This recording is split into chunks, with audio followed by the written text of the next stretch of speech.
আলহামদুলিল্লাহ, আলহামদুলিল্লাহ, আলহামদুলিল্লাহ। প্রশংসা সে আল্লাহর জন্য, যিনি আমাদেরকে এত সুন্দর আয়োজনে আমার মতো একটা নগণ্য লোকের উপস্থিত দিচ্ছে। আমি জানতাম না মিটিং আছে। এটা আমার জন্য সৌভাগ্য যে একটা মিটিং এ পাইছি, এতগুলো লোক মিলে এত কষ্ট। এটা আল্লাহর অশেষ রহমত এবং এটা মানে আমার বিশ্বাস, এটা আমার নেতা আলহাজ কাজী সাহেবের জন্য তাও রহমত। প্রত্যেকে আমরা পাশাপাশি গ্রামের হইলেও ভোটারটা কিন্তু মুরাদ করে, ভোটারটা মুরাদ না করে।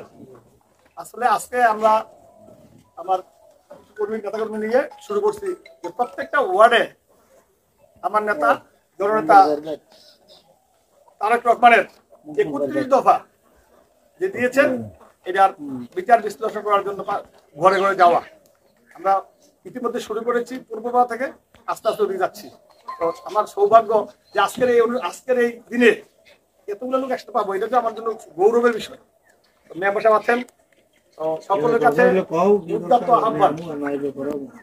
আপনারা সকলে জানেন আমার নেতা আলহাজ কাজী সাহেব বাংলা জাতীয়তাবাদী দল বিএনপি থেকে মনোনয়নপ্রাপ্ত হয়েছে।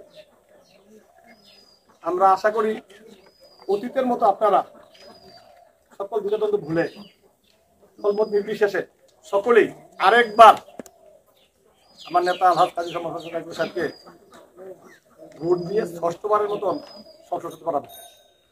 আমি বিশ্বাস করি, আমি আশা করি মুরাদনগরের এই ভোট কখনো বৃথা যায় নাই। উনি একবার হুইপ হয়েছেন, একবার প্রতিমন্ত্রী হয়েছেন। আমার বিশ্বাস আমার মনে হইতেছে ওনার জীবনের সর্বশেষ নির্বাচন হয়তো না।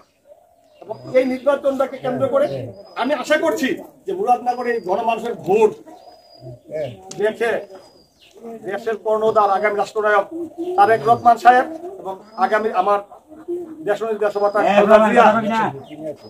অনেক মূল্যায়ন করে মুরাদনগর থেকে আগামী দিনে অবশ্যই আমার নেতাকে মন্ত্রিত্ব উপহার দিবেন।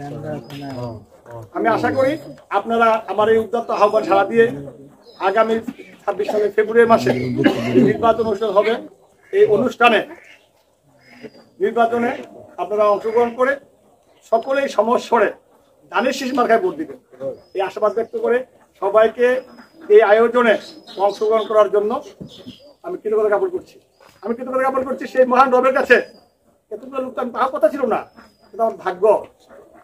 আমি ধন্যবাদ জানাই এখানে যারা আছে, আমার মেম্বার চাচা আছে, আরেক বর্তমান মেম্বার আছে, আমার দোস্ত মনির সহ শেষ করছি। আসসালামু আলাইকুম।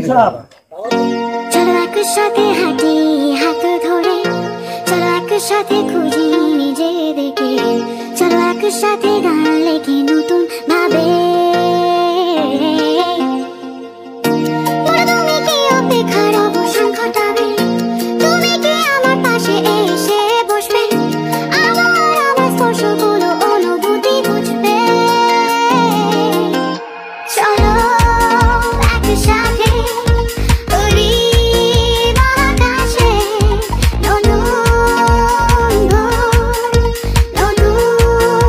শুরুতে চলো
একসাথে খুঁজি নিজেদেরকে, চলো একসাথে গান লেখে নতুন